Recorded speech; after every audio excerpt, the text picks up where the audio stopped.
Hi guys, it's Nick with the Whip Shop, and I have a new project that I'm starting today.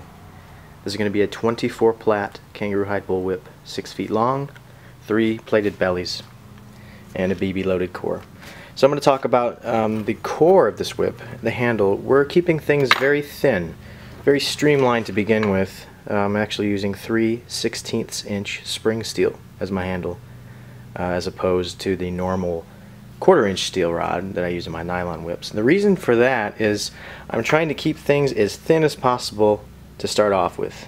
A kangaroo hide bullwhip of this length, 6 foot, if I were to use what I usually use, 1/4 inch steel rod, 3/8 inch sinker cord, things would become a little too thick and bulky for a whip of this length. If it was, say, a 12-foot whip, it wouldn't be that big of a deal if the whip was bulky, but I'm trying to keep things neat, trying to keep things fairly sleek. So just to keep the bulkiness down, I'm actually using 550 parachute cord. Feeding these BBs in one by one, it's a tedious process, but it's going to be worth it. So by the time I get that 24 Plat overlay on, it's not going to be abnormally bulky. So right now, feeding the BBs in, I'm just getting ready to grind down the end of this 1/4 inch steel rod, sorry, 3/16 inch spring steel rod. And we'll move on from there. Alright, here's the core of the whip. Bound here at the transition to give it some springiness here. I've covered the entire rod with the artificial sinew to give the leather something to hang on to, the first belly, so it's not slipping around on the bare metal. Transition point's already a little nice and stiff, a little bit there. It's firm at the transition. Tie it off here down to the 6 foot end here. This will be the end of the whip. Getting ready to trim some hide here, and we will begin the first belly. Alright guys, here's the first belly going on. It's a 6 Plat belly. Just started it a couple minutes ago. It's going to end about right here. Moving on. Alright guys, here's the first belly in progress here. It is a 6 Plat belly, the first belly of this whip. Just getting ready to find my way here to the transition point. So it's going along well. Moving on. Alright guys, the first belly is finished, and it's just been rolled. The end has been tied off, as you can see, with some nylon thread. Tapers down nicely. I cut the lengths in staggered diagonal cuts. And we're ready to start the next belly after we reinforce the transition with artificial sinew. Moving on. Alright, I just bound the transition point with some artificial sinew. Stuff works great. And I've tapered the rigidity.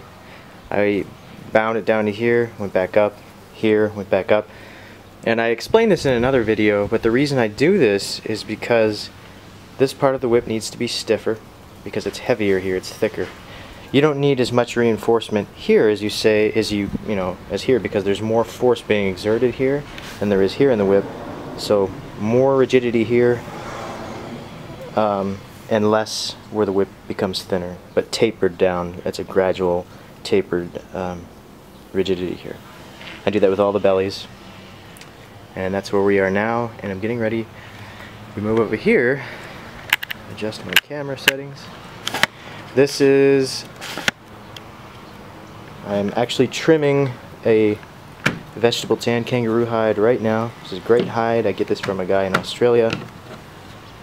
Has some great hides. But I'm going to finish trimming this.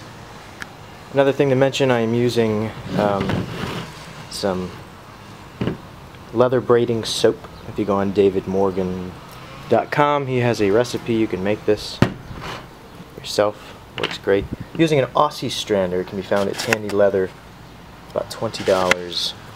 Make sure you get plenty of blades too, because this thing goes through blades. Especially, this is a dry, or it was a dry hide. I've greased it now, but if you're working with drier leather, it'll really dull your blades quickly. Make sure you have a nice pair of scissors as well to trim the hide as you go. If you keep trimming, or if you keep lacing these hides, some of the corners will get very sharp, and you don't want a corner. Actually, this one's looking pretty sharp. If you have a corner that's this sharp and you're trimming it, one of the sides of the strands when you get done will be longer than the other, and it causes the strand when you pull it to be ruffled because one side is longer than the other. When you pull that even, it's not even. So, yep. So this is how I trim the hides with these whips, the leather whips. You adjust your width of the strand by spinning this little wheel in the Aussie strander. It's a really nice tool. And you just trim, trim, trim, around and around. When you feel your knife blade, or the blade of the trimmer getting dull, where you're really having to pull, it's time to change the blade, because it makes the edges a bit rough and ragged and jagged. I like a little bit of resistance, just about like now. I don't like it to glide through like butter, because if it does, it's easy to skip off and accidentally end the strand by cutting right through and out of the pattern. But this is it. This is kind of the tedious part. Just go around. Keep going. Alright, here's the second belly going on. This is an 8 Plat with these strands just a touch wider than the first belly. Here's a comparison. Let me get this. So these strands, as you can see, they're just a bit wider. I knew you were recording.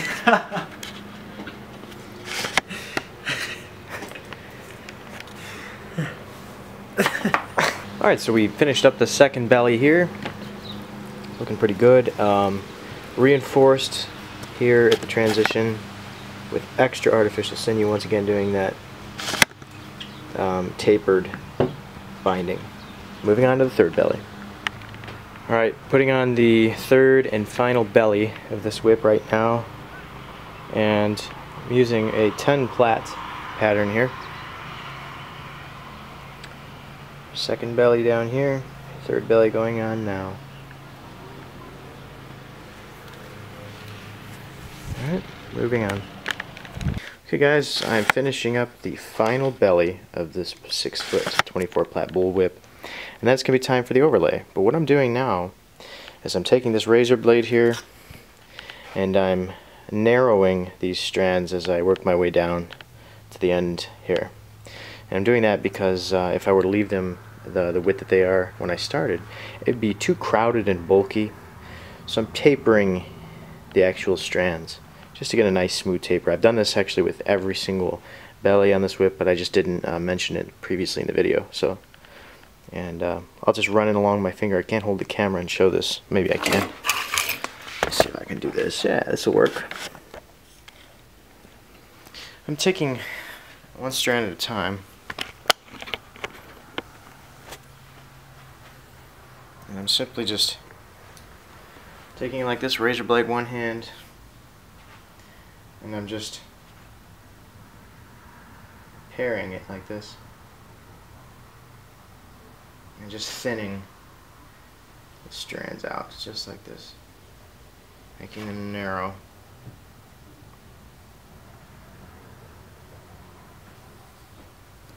So that's what I'm doing right now, and I'm getting ready to finish this belly, and we'll start with the overlay. Okay, so the final belly is finished. The belly is also bound with my artificial sinew.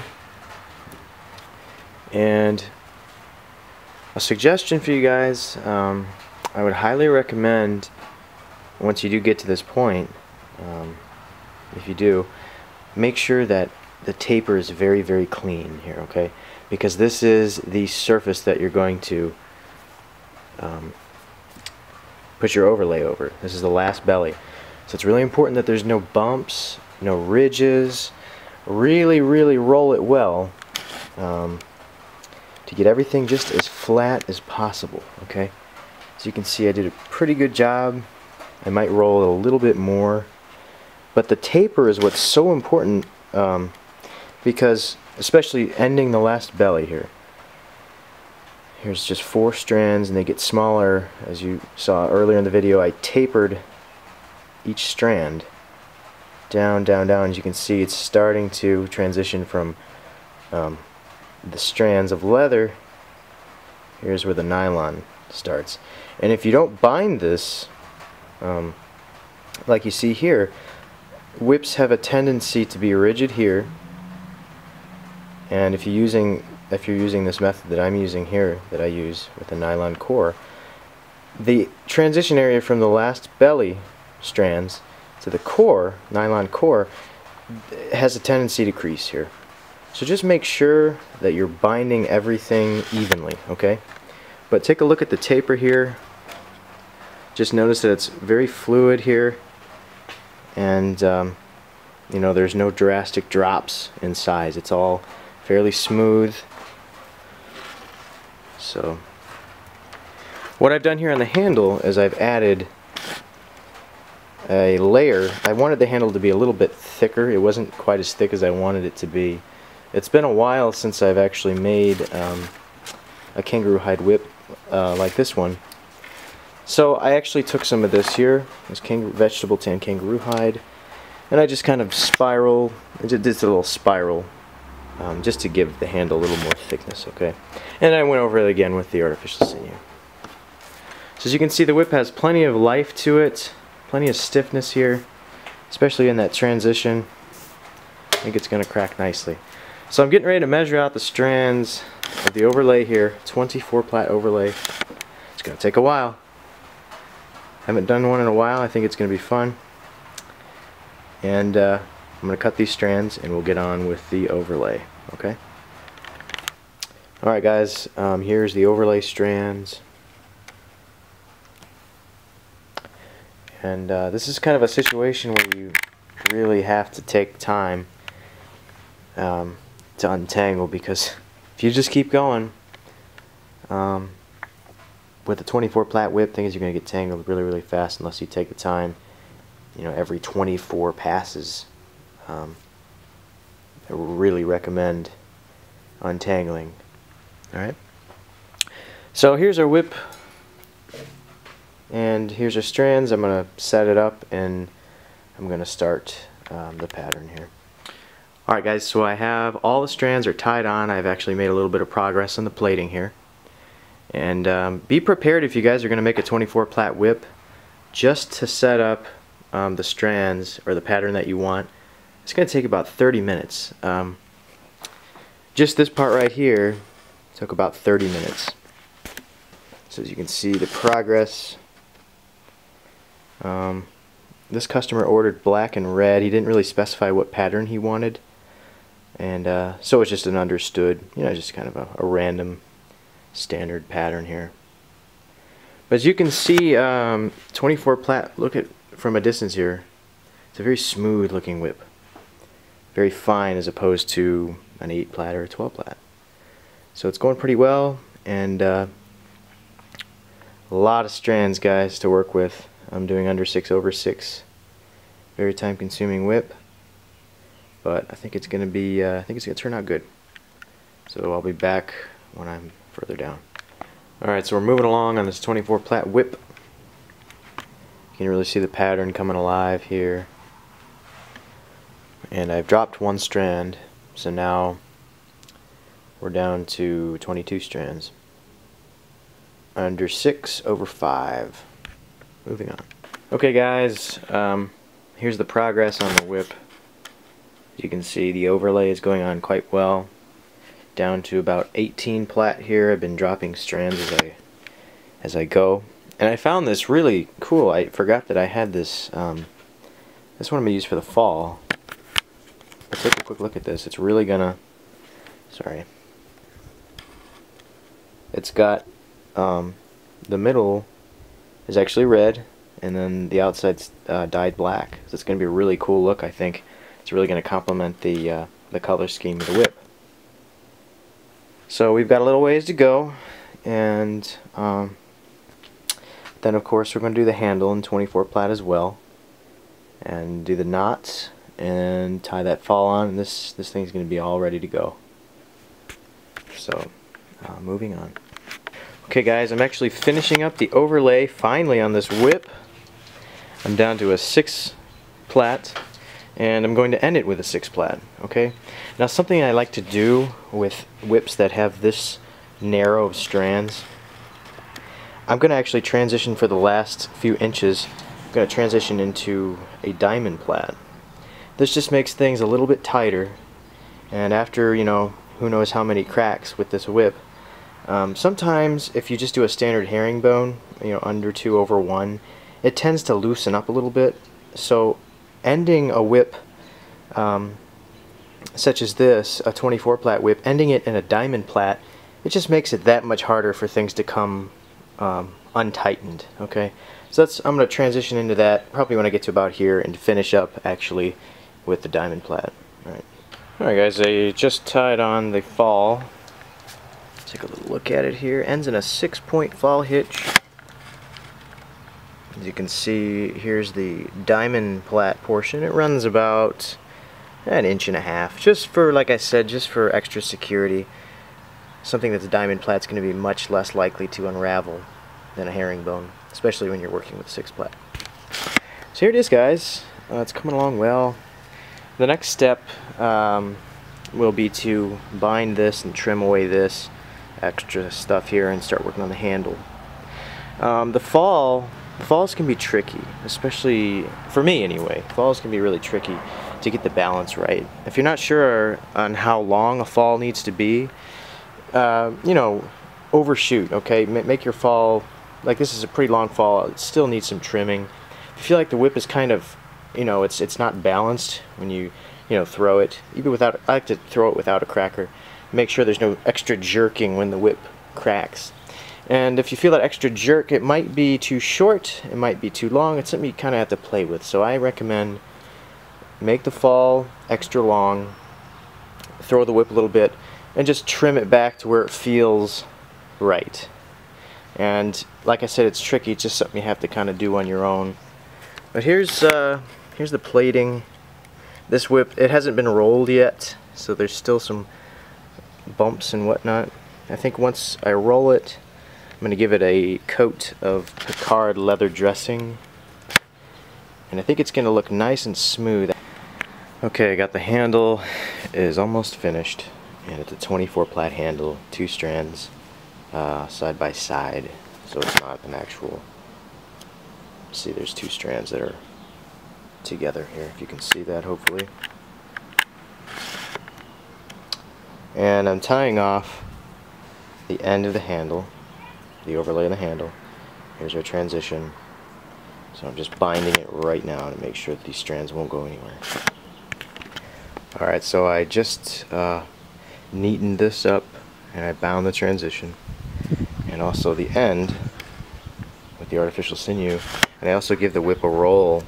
Gave the whip a roll here, and it's looking, the rolling really does a lot. If you feel like your whip is a little uneven, give it a roll and then see what you think about it, because it really does a lot for the, you know, it makes it flow better and it just makes it look better.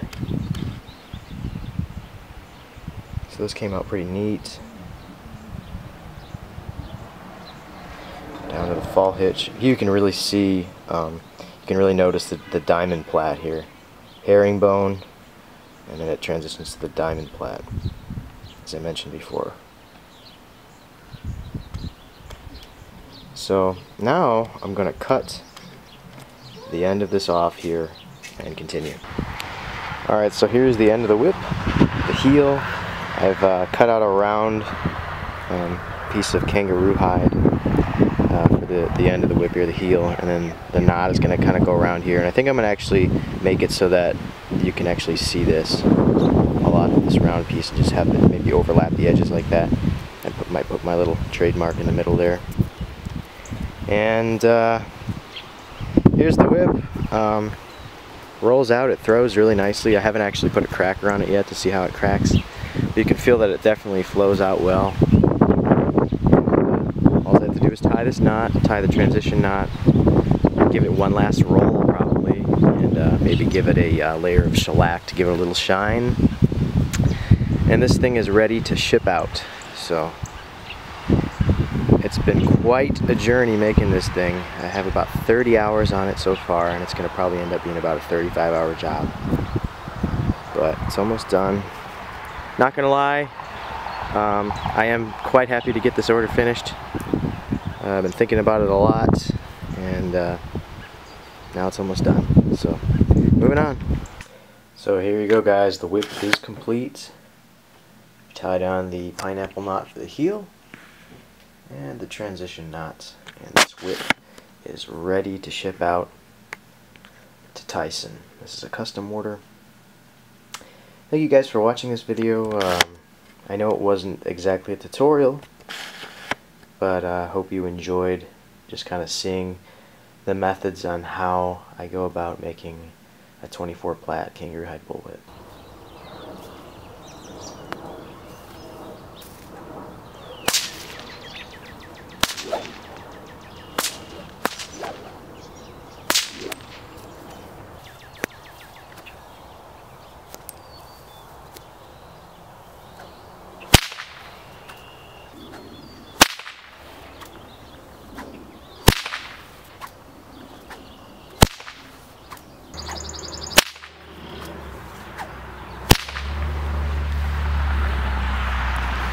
So there you go, guys.